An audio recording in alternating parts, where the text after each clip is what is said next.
Hi, ഇന്ന് നമ്മൾ മറ്റൊരു കവയിത്രിയാണ് പരിചയപ്പെടാൻ പോകുന്നത്, സുഗതകുമാരി ടീച്ചർ. അപ്പോൾ കേരള PSCയുടെ ചോദ്യങ്ങളിലൊക്കെ ആവർത്തിച്ചു വരുന്ന ഒരാളാണ് സുഗതകുമാരി ടീച്ചർ അല്ലേ. അപ്പോൾ സുഗതകുമാരിയുടെ കൃതികളെ, അവാർഡ് കിട്ടിയ കൃതികളെ നമുക്ക് എങ്ങനെ ഒരു കോഡിലൂടെ ഒന്ന് പരിചയപ്പെടാമെന്ന് നോക്കാം. അപ്പോൾ ടീച്ചറിലേക്ക് പോകുന്നു. ബോധേശ്വരൻ എന്ന സ്വാതന്ത്ര്യ സമര സേനാനിയും കവിയും കേരള ഗാനം ഒക്കെ രചിച്ച ബോധേശ്വരൻ്റെ മകളാണ് സുഗതകുമാരി ടീച്ചർ. അപ്പം നമുക്ക് നോക്കിയാലോ? യെസ്, നമുക്ക് നോക്കാം. പാതിരാപ്പൂക്കൾ, രാത്രിമഴ, അമ്പലമണി, മണലെഴുത്ത്, ഇത്രയും സിമ്പിളായിട്ടുള്ള കൃതികളെയാണ് ഞാനിവിടെ പരിചയപ്പെടുത്തുന്നത്. അവയ്ക്ക് ലഭിച്ച പുരസ്കാരങ്ങളെ നമുക്ക് എങ്ങനെ ഒന്ന് കോഡിലൂടെ കണക്ട് ചെയ്യാമെന്ന് നോക്കാം. 1968 പാതിരാപ്പൂക്കൾ വിരിഞ്ഞത്. അപ്പം നമുക്ക് പറയാം, കേരളത്തിൽ പൂക്കൾ വിരിഞ്ഞു അല്ലേ. കേരളത്തിൽ നമ്മളൊരു പൂ വരച്ചു വയ്ക്കും. ഇനി ഈ കേരളത്തിലെ പൂക്കൾ വിരിയണമെങ്കിലേ ഒരു മഴ വേണ്ടേ? പക്ഷെ മഴ കുറച്ച് താമസിച്ചാണ് പെയ്തത്. എന്നാലും മഴ അങ്ങ് കേന്ദ്രത്തിൽ നിന്നും വരട്ടെ. ദേ മഴത്തുള്ളി, എനിക്ക് മഴ വരയ്ക്കാൻ അറിയത്തില്ല, മഴ വരച്ചു വയ്ക്കുവാണ്. മഴ ഇങ്ങനെ ചറവറ ചറവറാന്ന് പെയ്തു. എവിടെ? കേന്ദ്രത്തിൽ. അപ്പൊ കേന്ദ്രത്തിൽ മഴ പെയ്തു. മഴ വന്ന് വീണത് എവിടെയായിരുന്നു? പൂക്കളില്. ഏത് പൂക്കളില്? കേരളത്തിലെ പൂക്കളില്. ഇത് രണ്ടും രാത്രിയാണ് സംഭവിച്ചത്. അപ്പൊ നമുക്കിവിടെ എഴുതി വയ്ക്കാം, കേന്ദ്രത്തിൽ രാത്രി മഴ പെയ്തു. കേന്ദ്രത്തിൽ രാത്രി മഴ പെയ്തപ്പോൾ കേരളത്തിൽ പാതിരാക്ക് പൂക്കൾ വിരിഞ്ഞു. കൊള്ളാം അല്ലേ? കേന്ദ്രത്തിൽ രാത്രി മഴ പെയ്തപ്പോൾ കേരളത്തിൽ പൂക്കൾ വിരിഞ്ഞു. ഈ മഴ അങ്ങ് കേന്ദ്രത്തിൽ പെയ്യുമ്പം കേരളത്തിൽ പൂക്കൾ വിരിയും. അത് തന്നെ നമ്മൾ പറയത്തില്ലേ, കേന്ദ്രത്തിൽ രാത്രി മഴ പെയ്തപ്പോൾ കേരളത്തിൽ പാതിരാക്ക് പൂക്കൾ വിടർന്നു. അപ്പോൾ കേരള സാഹിത്യ അക്കാദമി അവാർഡ് ലഭിച്ചത് പാതിരാ പൂക്കൾ. കേന്ദ്ര സാഹിത്യ അക്കാദമി അവാർഡ് ലഭിച്ചത് ഏതാ? രാത്രി മഴയ്ക്ക്. പക്ഷെ വർഷത്തിലൊരു പ്രശ്നമുണ്ട്, അത് അങ്ങോട്ടും ഇങ്ങോട്ടൊന്ന് മാറ്റേണ്ടി വരും. സാധാരണ നമ്മൾ ഇങ്ങനെ പഠിച്ചു വെക്കും, കേന്ദ്രത്തിൽ മഴ പെയ്തപ്പോൾ കേരളത്തിൽ പൂക്കൾ വിരിഞ്ഞു എന്ന്. പക്ഷെ ആദ്യം കേന്ദ്രത്തിൽ രാത്രി മഴ അല്ല പെയ്തത്, കേരളത്തിലാണ് എന്ത് സംഭവിച്ചത്? കേരളത്തിലാണ് പാതിരാ പൂക്കൾ വിടർന്നത്. അതായത് 1968 പൂക്കൾ ഇങ്ങനെ വന്ന് നിന്നു, വിരിഞ്ഞില്ല. 1978 രാത്രിമഴ കേന്ദ്രത്തിൽ പെയ്തപ്പോൾ അത് വന്ന് കേരളത്തിലെ പാതിരാപ്പൂക്കളെ വിടർത്തി. കൊള്ളാവല്ലോ. 1968 കേരളത്തിൽ എന്ത് സംഭവിച്ചു? പൂക്കൾ വിടർന്നു തുടങ്ങി, പൂർണ്ണമായിട്ട് വിരിഞ്ഞില്ല. 1978 കേന്ദ്രത്തിൽ മഴ പെയ്തപ്പോൾ 1968 ഇവിടെ എന്ത് സംഭവിച്ചു? പാതിരാപ്പൂക്കൾ വിടർന്നു. കേന്ദ്രത്തിൽ രാത്രി മഴ പെയ്തപ്പോൾ കേരളത്തിൽ പാതിരാക്ക് പൂക്കൾ വിടർന്നു. പക്ഷേ രാത്രി മഴ 1978 അതുപോലെ പാതിരാപ്പൂക്കൾ 1968. ഇനി അമ്പലമണി നോക്കാം നമുക്ക്. സുഗതകുമാരിയുടെ വളരെ പ്രശസ്തമായൊരു കവിതയാണ് അമ്പലമണി. അമ്പലത്തിലല്ലേ മണിയുള്ളത്? 1982 1982 അമ്പലമണി. അമ്പലത്തിൽ മണിയുണ്ട്. അപ്പൊ ഈ മണി വായിച്ചപ്പോൾ, അമ്പലത്തിലെ മണി അടിച്ചപ്പോൾ ഓടക്കുഴൽ ഊതിക്കൊണ്ട് നിൽക്കുകയായിരുന്നു കണ്ണൻ. അപ്പോൾ ഇതൊരു കൃഷ്ണക്ഷേത്രമാണ്, അവിടെ അമ്പലത്തിൽ മണിയുണ്ട്, ഓടക്കുഴൽ അവാർഡ്. അപ്പൊ സുഗതകുമാരിക്ക് ഓടക്കുഴൽ അവാർഡ് കിട്ടിയ കൃതി ഏതാണ്? അമ്പലമണി.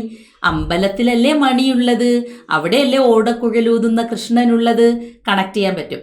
ഇനി പഴയ അമ്പലങ്ങളൊക്കെ നമ്മുടെ മനസ്സിലൊരു വിഷ്വലൈസേഷൻ കൊടുത്താലേ നമ്മൾ റോഡ് സൈഡിൽ അമ്പലം വരച്ചു വെക്കത്തില്ല. വിശാലമായൊരു വയലിൻ്റെ കരയിൽ ഒരു ആൽമരം, ആൽമരത്തിൻ്റെ അവിടെ എന്താണ്? ഒരു ചെറിയ അമ്പലം.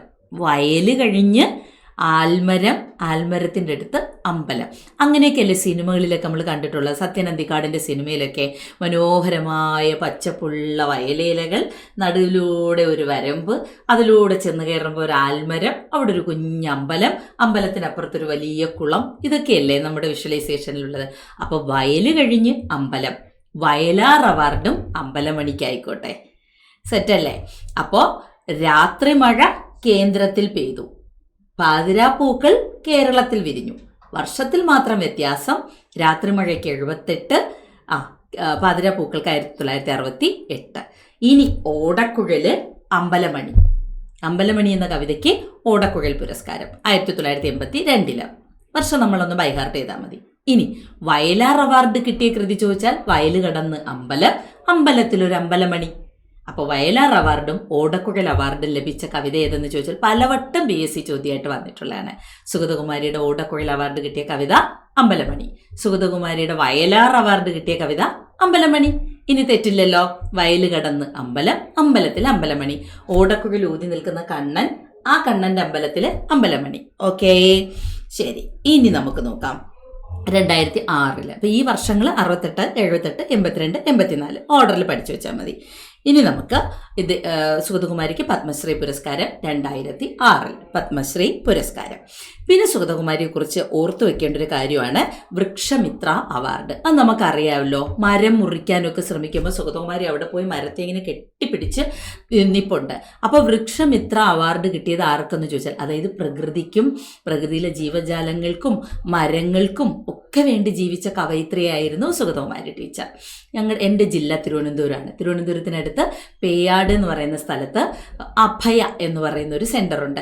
ഏക്കർ കണക്കിന് സ്ഥലമാണ്. അതിനകത്ത് ഈ മെൻ്റലി ഒക്കെ അസുഖം, അതായത് അതൊരു അവസ്ഥയാണ് എങ്കിലും മാനസിക രോഗം ബാധിച്ച് എല്ലാവരും എല്ലാവരും ഉപേക്ഷിക്കപ്പെടുന്നത് തന്നെ ഒരു വലിയ ട്രാജഡിയാണ് അല്ലേ. അങ്ങനെ ഉപേക്ഷിക്കുമ്പോൾ മാനസികമായി കൂടി ബോധമില്ലെങ്കിലുള്ള അവസ്ഥ ആലോചിച്ച് നോക്കൂ. അതായത് അങ്ങനെ മാനസികമായി വെല്ലുവിളി നേരിടുന്ന എല്ലാവരും ഉപേക്ഷിക്കപ്പെട്ടവരൊക്കെ ആയിട്ടുള്ള ഒരുപാട് പേര്, സ്ത്രീകൾക്കും പുരുഷന്മാരും ഒക്കെ അഭയം നൽകുന്ന ഒരു സ്ഥലമാണ് ഈ അഭയകേന്ദ്രം. അപ്പോൾ എപ്പോഴെങ്കിലും ജോലിയൊക്കെ കിട്ടിക്കഴിഞ്ഞ് തിരുവനന്തപുരം സന്ദർശിക്കുമ്പോൾ അഭയകേന്ദ്രം കൂടി, തച്ചോട്ടുകാവ് എന്ന് പറയുന്ന സ്ഥലത്താണ്, അവിടെ പോയിട്ട് ഈ അഭയകേന്ദ്രം കൂടി കാണുക. വഴിയിൽ ഉപേക്ഷിക്കപ്പെടുന്ന കുട്ടികൾ, വഴിയിൽ ഉപേക്ഷിക്കപ്പെടുന്ന സ്ത്രീകൾ, മാനസിക രോഗം ബാധിച്ച് മെൻ്റൽ ഹോസ്പിറ്റലിൽ അഡ്മിറ്റ് ചെയ്തിട്ട് പിന്നീട് ഒരിക്കലും വന്ന് ബന്ധുക്കൾ ആരും അവരെ കൂട്ടിക്കൊണ്ട് പോകാതെ വരുന്നവരൊക്കെ പുനരധിവസിപ്പിച്ച് അവർക്ക് ഓരോ ജോലികൾ കൊടുത്ത് അവരെ സമൂഹത്തിൻ്റെ ഭാഗമാക്കി മാറ്റുന്ന വലിയ ഒരു ധർമ്മം ചെയ്തിരുന്നു സുഗതകുമാരി. മകളാണ് അതിൻ്റെ ചുമതല. അപ്പോൾ അഭയകേന്ദ്രത്തിൻ്റെ ഡയറക്ടർ ആരായിരുന്നു, അല്ലെങ്കിൽ അതിൻ്റെ സ്ഥാപക ആരെന്ന് ചോദിച്ചാലും സുഗതകുമാരിയാണ്. വൃക്ഷമിത്ര അവാർഡും സുഗതകുമാരി ടീച്ചറിന് കിട്ടിയിട്ടുണ്ട്. സാമൂഹിക സേവനം, അപ്പോൾ ഈ ഒരു അഭയയുടെയൊക്കെ കൺസിഡർ ചെയ്തുകൊണ്ട് തന്നെ ജം സെർവ് അവാർഡും ആർക്ക് ലഭിച്ചു? ജം സെർവ് അവാർഡ്. ജം തന്നെ ആയിരുന്നു അല്ലേ, ആ രത്നം, ആ സ്ത്രീ രത്നം, ആ മഹിളാ രത്നം തന്നെയായിരുന്നു. ജം സെർവ് അവാർഡും സുഗതകുമാരിക്ക് ലഭിച്ചിട്ടുണ്ട്. 2009 എഴുത്തച്ഛൻ പുരസ്കാരം, 2006 പത്മശ്രീ, വൃക്ഷമിത്ര പുരസ്കാരം കിട്ടി, ജം സെർവ് അവാർഡും കിട്ടി. അതുപോലെ 2009 എഴുത്തച്ഛൻ പുരസ്കാരം. 2012 മണലെഴുത്ത് എന്ന കവിതയ്ക്കാണ് സരസ്വതി സമ്മാനം കിട്ടിയത്. അതും ഓർത്തു വയ്ക്കാം. നമ്മൾ ഓടക്കുഴൽ അവാർഡും വയലാർ അവാർഡും അമ്പലമണിയിൽ കണക്ട് ചെയ്തതുപോലെ മണലെഴുത്ത് സരസ്വതി സമ്മാനത്തിൽ കണക്ട് ചെയ്യാം. നമ്മളെ ആദ്യാക്ഷരം കുറിക്കുന്നത് ഒരു ചെറിയ മണലിൽ, അല്ലെങ്കിൽ മണലിങ്ങനെ കൂട്ടിയിട്ടോ അല്ലെങ്കിൽ ചെറിയൊരു പ്ലേറ്റിലൊക്കെ മണലെടുത്ത് വെച്ച് അതിലല്ലേ ഹരിശ്രീ ഗണപതയ നമ എന്ന് എഴുതിക്കുന്നത്. ചിലപ്പോൾ അരിയിലായിരിക്കും, ചിലപ്പോൾ മണലിലായിരിക്കും. മണലിൽ ഇങ്ങനെ എഴുതിക്കുന്ന സരസ്വതി ക്ഷേത്രത്തിൽ കൊണ്ടുപോയിട്ട് ആണ് മണലിൽ എഴുതിക്കുന്നത്. അപ്പം മണലെഴുത്ത് എന്ന കവിതയ്ക്ക് സരസ്വതി സമ്മാനം 2012 ലഭിച്ചു. ഇത്ര ഓർത്ത് വയ്ക്കാൻ പറ്റുമല്ലോ അല്ലേ. അപ്പോൾ സുഗതകുമാരിക്ക് സരസ്വതി സമ്മാനം ലഭിച്ച, ബാലാമണിയമ്മയ്ക്കും ലഭിച്ചിട്ടുണ്ട്. സുഗതകുമാരിക്ക് സരസ്വതി, അത് ബാലാമണിയമ്മയ്ക്ക് നിവേദ്യമായിരുന്നു സരസ്വതി സമ്മാനം. സുഗതകുമാരിക്ക് സരസ്വതി സമ്മാനം ലഭിച്ച കവിത ചോദിച്ചാൽ മണലെഴുത്ത് തെറ്റിപ്പോകത്തില്ല. അമ്പലമണി, ഓടക്കുഴൽ, വയലാറ്. മണലെഴുത്തിന്, മണലിലല്ലേ ഓ ഹരിശ്രീ ഗണപതയെ നമ എന്നൊക്കെ സരസ്വതി പൂജ നടത്തി സരസ്വതി ക്ഷേത്രത്തിലൊക്കെ അല്ലേ നമ്മൾ എഴുതുന്നത്. അല്ലെങ്കിൽ വാഗ്ദേവത എന്നറിയപ്പെടുന്ന സരസ്വതി അല്ലേ. അപ്പം മണലെഴുത്ത് സരസ്വതി സമ്മാനം 2012. വർഷം മറക്കില്ലല്ലോ. 68 പാതിരാപ്പൂക്കൾക്ക് കേരള സാഹിത്യ അക്കാദമി അവാർഡ്, 1978 രാത്രിമഴ കേന്ദ്ര സാഹിത്യ അക്കാദമി അവാർഡ്, പിന്നെ 1982 അമ്പലമണിക്ക് ഓടക്കുഴൽ, 84 അമ്പലമണിക്ക് വയലാറ്, 2006 പത്മശ്രീ പുരസ്കാരം. പിന്നെ പ്രകൃതി സംരക്ഷണത്തിന് ഉള്ള ഇന്ത്യ ഗവൺമെന്റിന്റെ തന്നെ ആദ്യത്തെ ഇന്ദിരാ പ്രിയദർശിനി വൃക്ഷമിത്ര അവാർഡാണ് സുഗതകുമാരിക്ക് കിട്ടുന്നത്. കേന്ദ്ര ഗവൺമെന്റിന്റെയാണ് ഇന്ദിരാ പ്രിയദർശിനി വൃക്ഷമിത്ര അവാർഡ്. പിന്നെ സാമൂഹ്യ സേവനത്തിനായിട്ട് ജംസർവ് അവാർഡ്. 2009 പത്മശ്രീ എഴുത്തച്ഛൻ പുരസ്കാരം, 6 പത്മശ്രീ, 9 എഴുത്തച്ഛൻ പുരസ്കാരം, 12 മണലെഴുത്തിന് സരസ്വതി സമ്മാനം. ഇനി ഒരു ട്രോള് കണ്ടതാണ് കഥാപാത്രങ്ങൾക്ക്. എങ്ങനെയോ യൂട്യൂബ് ഇങ്ങനെ സ്ക്രോൾ ചെയ്ത് പോകുന്ന സമയത്ത് ഒരു ട്രോള് കണ്ടു. ആ ട്രോളിനെ ഒന്ന് നമുക്ക് ക്ലാസ്സിലേക്ക് കൊണ്ടുവരാമെന്ന് വിചാരിച്ചു. പെട്ടെന്ന് ട്രോളിലൂടെ കഥാപാത്രം പഠിക്കാനായിട്ട്. മദനൻ ഏത് കൃതിയിലെ കഥാപാത്രമാണ്? മദനൻ. അപ്പൊ നമ്മൾ ചോദിക്കൂലേ, പഞ്ചാബി ഹൗസിലും കണ്ട് ചോദിക്കില്ലേ മരണനോ എന്ന് ചോദിക്കൂലേ? അപ്പൊ പറയാം മരണനല്ല, രമണൻ. അപ്പൊ മദനൻ ഏത് കവിതയിലെ കഥാപാത്രമാണ്? മരണനല്ല, രമണൻ എന്ന് പഠിച്ചാൽ മതി. അപ്പൊ മദനൻ ഏത് കൃതിയിലെ കഥാപാത്രമാണ്? മദനനും ചന്ദ്രികയും പഠിച്ചിട്ടില്ലേ?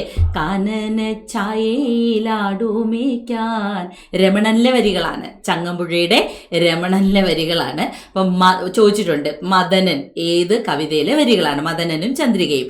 മദനൻ ഏത് കൃതിയിലെയാണ്? അപ്പം നമ്മൾ ചോദിക്കും മരണനോ? അല്ല, മരണനല്ല, രമണൻ. ഇനി വിമല, PSCക്ക് ഏറ്റവും ഇഷ്ടപ്പെട്ട ചോദ്യമാണ്. വിമല, മല, വിമല അല്ലേ? സാധാരണ മഞ്ഞുമല എന്ന് നമ്മൾ പറയാറില്ലേ? മഞ്ഞുമല, അത് തന്നെ മഞ്ഞിന്റെ മല. അപ്പൊ വിമലയിൽ ഒരു മലയുണ്ട്, മഞ്ഞുമല. അപ്പോൾ വിമല ടീച്ചർ മഞ്ഞ് എന്ന നോവലിലെ കഥാപാത്രമാണ്.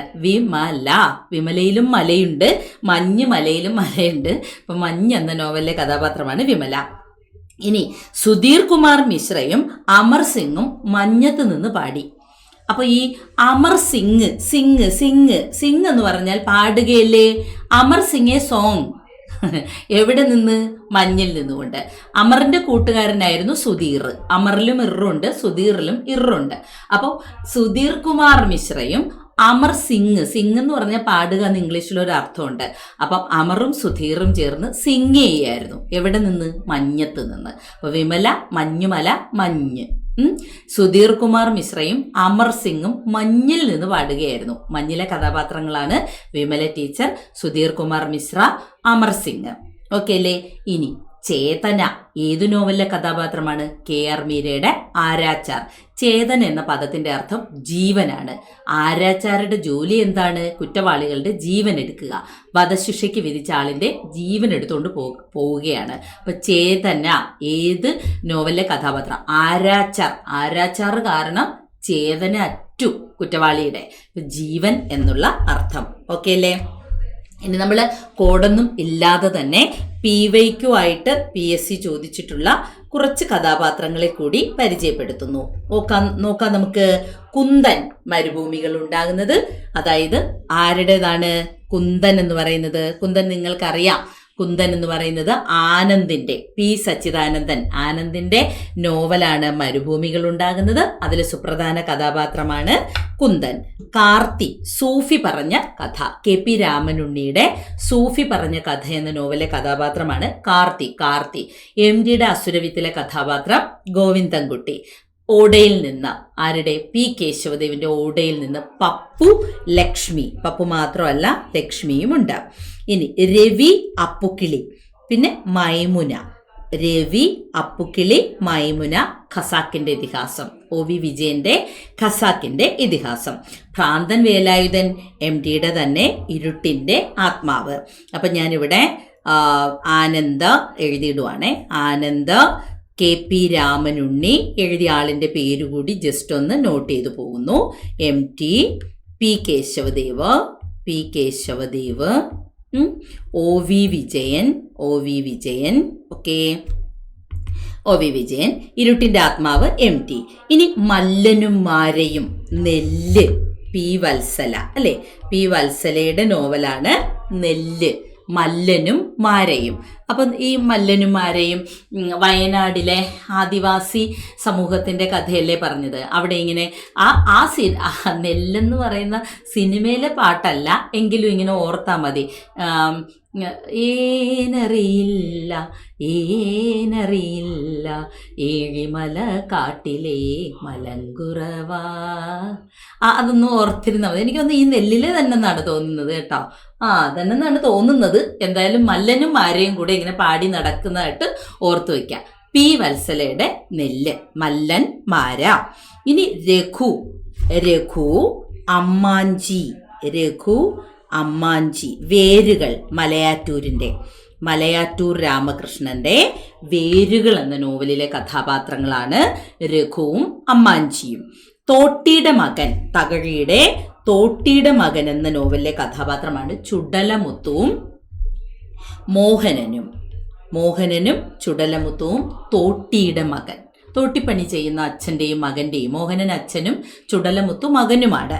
വെള്ളായി അപ്പൻ OV വിജയന്റെ തന്നെ ആവർത്തിച്ച് ചോദിച്ചിട്ടുള്ളതാണ്.